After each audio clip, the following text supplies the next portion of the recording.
Hello guys, स्वागत छ तपाईहरुलाई मेरो यस छोटो भिडियोमा।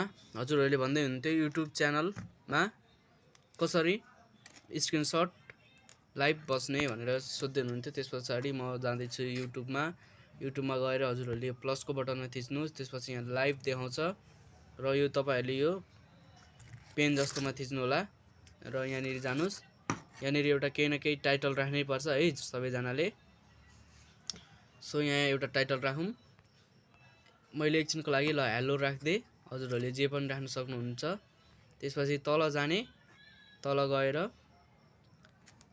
स्क्रिन शट यसलाई अन गर्ने र हजुरहरूलाई कमेन्ट पढ्न छ भने चाहिँ हजुरहरूले एड अप्सनमा गएर यो कमेन्टलाई अन गर्ने। यो मेरो अहिले अनै छ, हजुरहरूको अफ हुन्छ, हजुरहरूले अन गर्ने।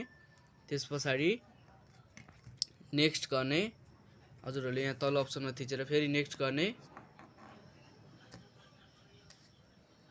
सो अनि नेक्स्ट गरिसकेपछि हजुरहरूको यहाँ स्टार्ट नाउ देखाउँछ, ट्याक्क स्टार्ट नाउमा थिच्ने अनि हजुरहरूको स्टार्ट हुन्छ।